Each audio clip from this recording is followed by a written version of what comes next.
Got your attention? Good. We've got slam bang stuff everywhere, including New Hampshire. A huge payday for the Rainbow Warrior. The IndyCars visit the land of beer and brats, and two sons of famous fathers go wheels up. While the Trans Am stars bump and grind and get a first-time winner. It's race day, Sunday, July the 9th, 1995. Good evening and welcome to Race Day. I'm Rick Benjamin. A big day for two of the year's biggest winners, and we've got it all for you here tonight. We begin up in New England, where the Winston Cup stars went searching for big paychecks at New Hampshire International Speedway. The Ford team, headed up by Mark Martin, who had the pole, looking for a big day today at a track where aerodynamics aren't quite as important. Martin, searching for his first victory since Talladega several weeks ago, led early on. On the AM edition of Race Day, Glenn Jarrett had predicted a big day for Brother Dale. That went away early. Jeff Bodine boots the 28 here before 20 laps were in. Dave Marcus taken along for the ride. Bodine had to spend a lap in the penalty box for the interference call. 30 laps into the 300-miler, Jimmy Hensley gets loose into one, slaps the concrete in the Bill Davis car. Jimmy had to take a seat to collect himself. Bobby Labonte's had a great day and a great year, really, for Joe Gibbs, but today the crew made a rare mistake. They leave a wrench hanging off a jack bolt. Bobby has to make an extra stop. That knocks him out of contention. Now, Jeff Gordon's week didn't start out well at all. The four-time winner this year slapped the wall Friday during pole qualifying and had to try again, starting 21st today. How strong was he? 40 laps in, Gordon goes on top. Martin and Gordon dominate through the mid-portions. Dale Earnhardt in contention. Jeremy Mayfield spinning here. Earnhardt and Dick Trickle got together just past halfway. Other drivers had good afternoons. John Andretti, with only 65 laps to go, led before having to pit for tires. That gave Michael Waltrip, he of boxing fame, gave him the top spot. Mike led a few laps too until he had to stop. Earnhardt's chances evaporated with lug nut troubles on the 3 car. And Michael Waltrip's chances evaporated when he had to stop as well. Jeff Bodine with more troubles here. Mark Martin tried valiantly during this one. Final pit stops after the Jeff Bodine spin and wall whacking. Gordon first off of pit road. Morgan Shepherd put together a great run, moved to second late in the going, but could get no closer. Gordon flashes under the checkers first with Shepherd, Martin, and Labonte chasing him home. 6th win of the year for Gordon. I got the best dang crew chief out there. He's amazing. You know, people talked to me this morning, and I mean, we didn't do any practice for this race. That just shows you how good he is, or how lucky he can guess. I don't know, but you know, I was pretty confident in him going into the race. We had our troubles, and you know, this is a big test for this team to prove how strong we can be. We overcame an awful lot today. 5-point wins and the Winston Select, making 6 victories on the year for Jeff Gordon, and another huge paycheck over Shepherd and Martin, Labonte and Rudd.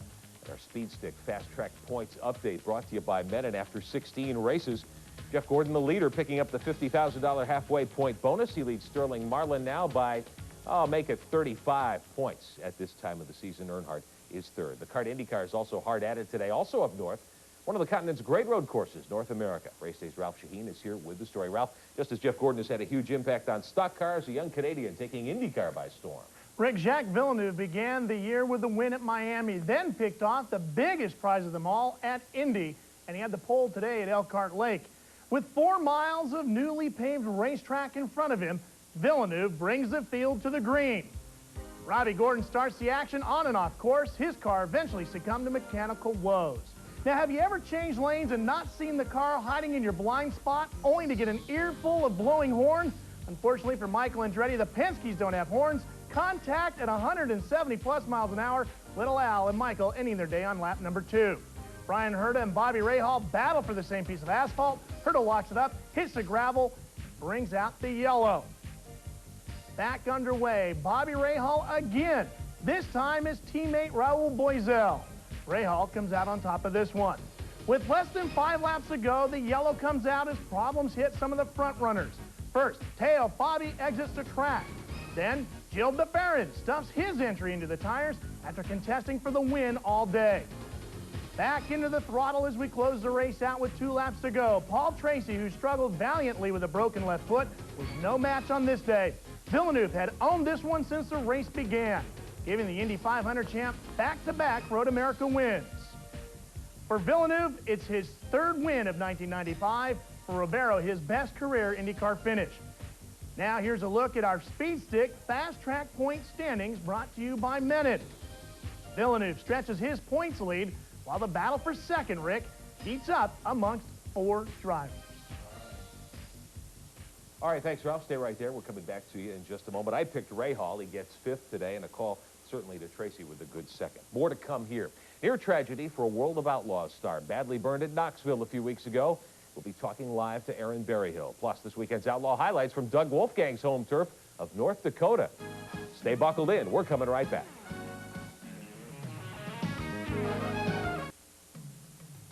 Race Day is brought to you by Mopar, Chrysler Corporation Parts, and the Chrysler Plymouth, Dodge Truck, Jeep, and Eagle dealers who sell and install them. By Jiffy Lube. If it doesn't say Jiffy Lube, it just isn't Jiffy Lube. By Speed Stick by Menon. Like you, it never quits. We're back, and some startling news from the World of Outlaws. Young Oklahoma sprint car star Aaron Berryhill was badly burned more than 2 weeks ago at Knoxville, Iowa, the home of the sport's biggest event, the Nationals. You may not have heard of this, and frankly, we hadn't either. It's been kept pretty quiet. Ralph Shaheen back with us. Ralph, this incident has not received a lot of attention. How's Aaron doing? Well, luckily, Aaron is doing much better. In fact, Rick, he joins us now live from his home in Tulsa, Oklahoma. Aaron, thanks for joining us. How are you doing right now, and will we see you back in the cockpit anytime soon? Well, I'm doing okay. They released from the hospital yesterday, I believe, and I'm able to walk on my own now. It's going to be a long, slow process. I'm looking to get back in the car by next season with a vengeance, but right now I'm in pretty intense pain, and it's going to be a while. Aaron, unfortunately, this is very reminiscent of a fiery Doug Wolfgang crash. Will there be any repercussions from your incident? Well, you know, I can feel with Doug, it's definitely one of the most severe pains anyone's ever felt. You know, but, you know, it was no one's blame. I'm not here to blame anybody. You know, it's just an accident that happened, and I'm going to just try and focus on getting better myself. Well, Aaron, thanks for joining us. We wish you the best. Hurry up, get better, and we'll see you at Knoxville, hopefully. Okay. Well, it was his legs that were so badly burned? Back of his legs, basically most of his lower extremities. A very frightening, very painful situation for Aaron, and we hope just the best that he'll hurry up and get better. Sure do. We wish him well and appreciate Aaron being on with us. All right, thanks, Ralph. Well, the World of Outlaws, meantime, are still storming the Great Plains. Sammy Swindell finally had a great week. He won 2 straight in Denver before the Nomads landed in North Dakota this weekend. Friday night, Red River Valley Speedway. Swindell had him covered again. Sammy takes off in the #1 at the green, never looks back. Wasn't as easy as it looked. Last half of the race, Sammy ran with a broken steering box. Worried, and we really didn't get it fixed in time. We got a bolt stuck back in it and another nut on one of them, but we couldn't get to it to tighten it up, you know, so it wound up, it fell out, and the steering was flopping around pretty bad there at the end. Last night, same song, different verse. Swindell again takes the lead at the drop of the green and sprinted away from brother Jeff Swindell, making it 4 in a row. Sammy, what's led to the big turnaround here? And, you know, got some things going for us now, you know, with our cars and motors, everything's working good, and we're making the right decisions and getting the start up near the front, so that's helping a bunch. Now, Sammy's splitting his time between the NASCAR Super Trucks and the sprint cars. Also, a driver change in the World of Outlaws last night. Danny Lasowski taking over the Hamilton 77. Joe Gertie out of the ride. And the Gilsoner 47 that Lasowski had been in all year is driverless, at least for now. Well, summertime certainly means sprint car speed weeks. First California, now Ohio and Pennsylvania holding the spotlight in recent days. The Ohio Speed Week was worth nearly $200,000. 7 nights, 7 different racetracks. This starts off at the granddaddy of them all at Eldora. Veterans Kenny Jacobs in the U2. And Joey Saldana and the 77 doing battle. Here Saldana scoots down low, takes the lead off of 4, and he's able to hold the lead for several laps, cruising to his 11th win of the year, and of Dale Blaney and Kenny Jacobs. Round 2, Buckeye Speedway, Orrville, Ohio. Frankie Kerr leads all the way and wins the 2nd Ohio Speed Week event of his career. Then at Portsmouth, Ohio, Joey Saldana, the first repeat winner on the week. Second place for Bobby Davis Jr., matching his Buckeye finish. Blaney gets his 3rd top 5. And on to Findlay, Ohio. This is Millstream Speedway. Kenny Jacobs survives a rough, rutted track to beat Dale Blaney to the checkers. Thursday night, Jacobs makes it 2 straight. We're at Sharon Speedway in Hartford, Ohio now. And look who's 2nd again here. Dale Blaney gets his 3rd runner-up in 5 races. Friday, Lima Land Speedway. Kelly Kinzer claims his 2nd career Speed Week win. front of the track's biggest crowd ever, Mark Keegan gets second. Last night in Attica, Ohio, the finale. After his second-place finish Friday, Mark Keegan went for it all in front of the home folks, and he picked a big gun to beat. Yes, indeed, that's the king, Steve Kinzer, down low, who came to town gunning for the $10,000 winner's check, but Stevie K could do no better than second. The week-long title goes to Dale Blaney, who never finished lower than 8th, outpointing two-time series champ Kenny Jacobs and two-time winner this week by 22 markers. Jacobs finishes second, Kerr gets third. Now also on dirt, the Habit Tampa late models busy this weekend in my home area, Atomic Speedway, just outside of Knoxville, Tennessee last night, and what an upset. Scott Bloomquist led the show, first 34 laps, and then Skip Arp, a local chauffeur, moves down low. He'll go inside Bloomquist here through turns 1 and 2 at Atomic and into the top spot. Arp in the 31 car. He leads the final 66 laps, his first Habit Tampa win ever, and the $10,000 winner's check. Bloomquist is almost a local here. He races out of Mooresburg, Tennessee, holds on for second, keeps the series point lead. Cutsy winner Lamar Winkle, also a good night, a top 10 finish. Billy Ogle Jr., the many-time Atomic Track champ, finished third last night. One of the rare moments on the Habit Tampa Tour. The locals did very well against the touring pros. Hats off to all our friends at Atomic Speedway. More to come on race day. We'll go back to New Hampshire for more of today's Winston Cup battle. Not a bad day at all for the Blue Badged Brigade, even though they didn't win. And the USAC Sprint's busy in Indiana. Some hard hits and some hot action. All the highlights coming up.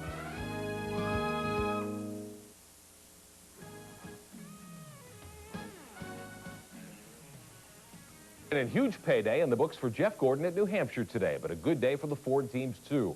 6 of the first 8 cars at the checkered, in fact, wore the blue badges. TNN's Glenn Jarrett was there, and he says it was a tough day for the defending Winston Cup champion.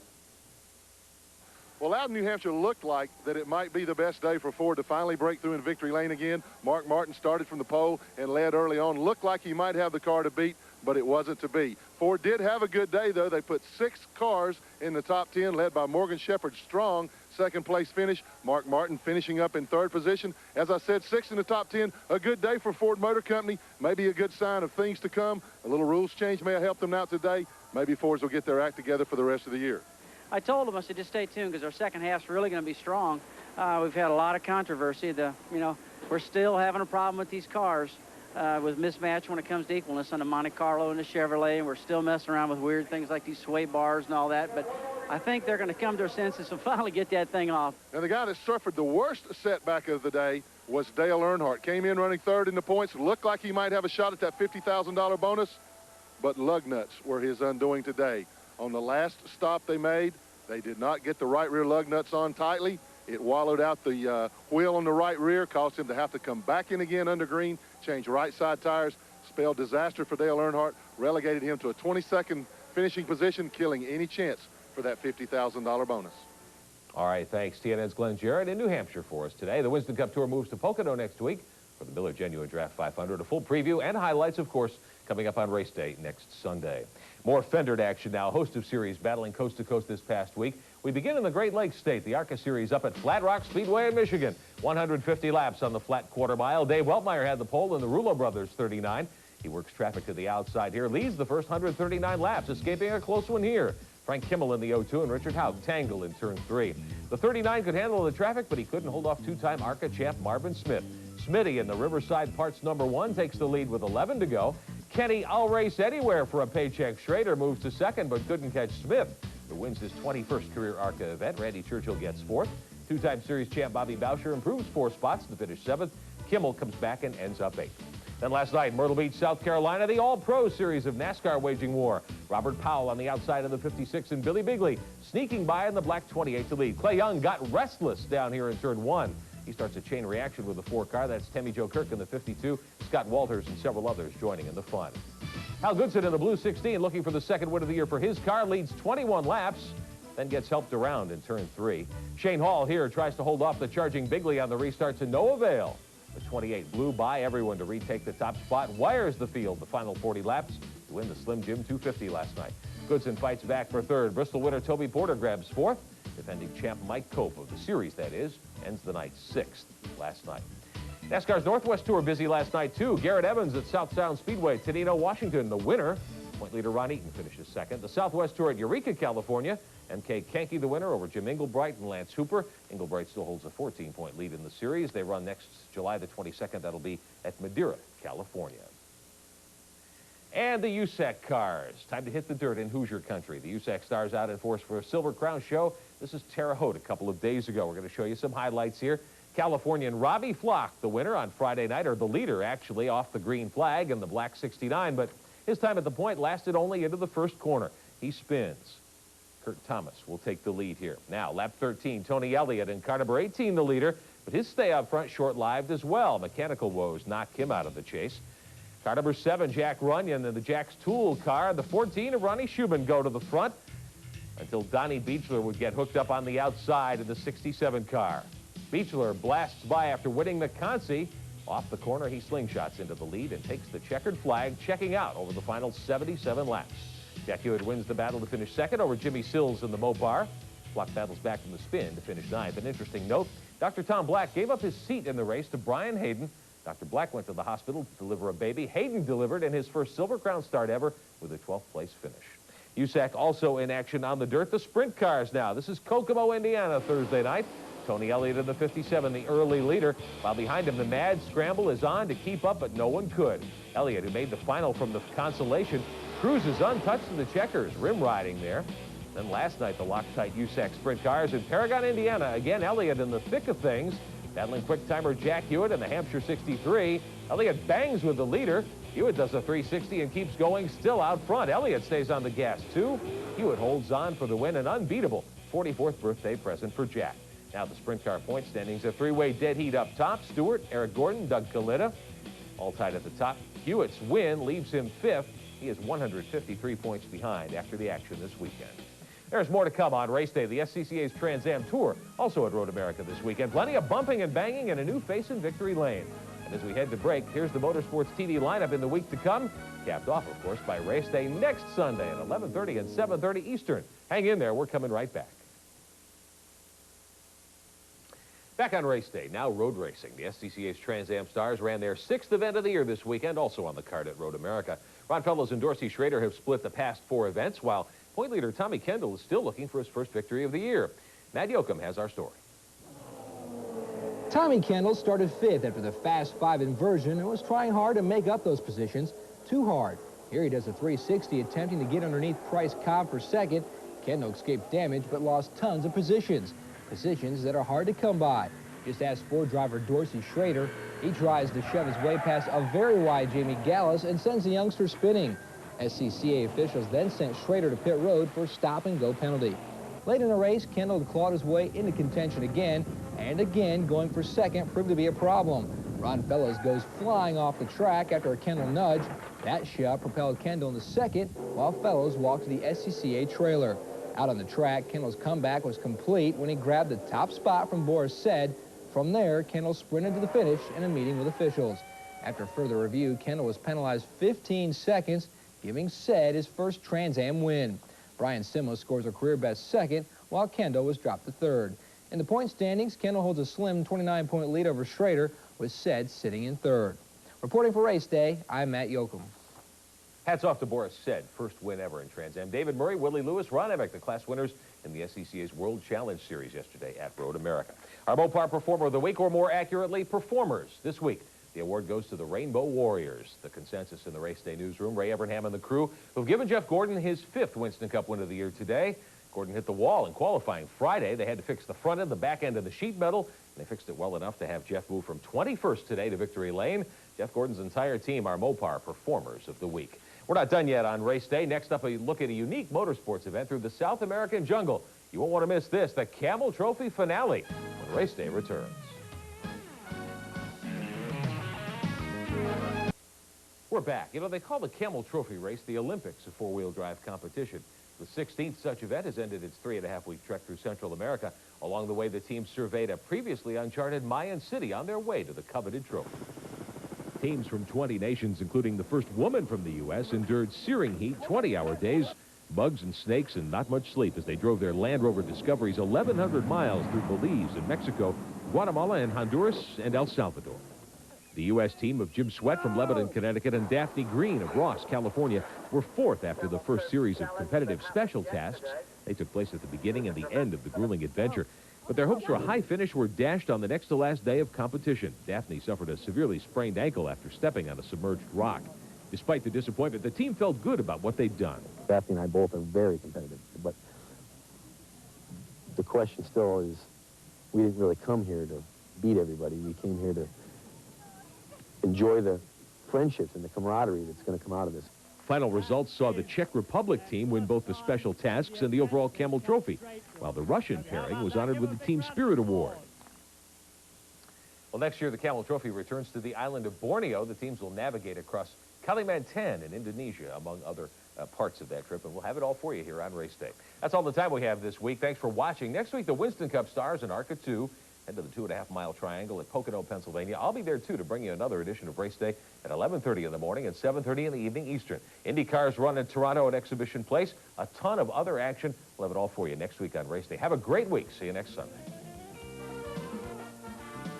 Race Day is brought to you by Mopar, Chrysler Corporation Parts, and the Chrysler Plymouth, Dodge, Dodge Truck, Jeep, and Eagle dealers who sell and install them. Promotional fee and consideration have been paid by Racing Radios. For all of your business and racing communications needs, as well as scanners and frequency lists, call on Racing Radios at 1-800-669-1522. By Master Van and Trucks, the official van of Richard Petty Racing, authorized converter of Chevy, Dodge, and Ford. For the nearest dealer, call 1-800-883-6101.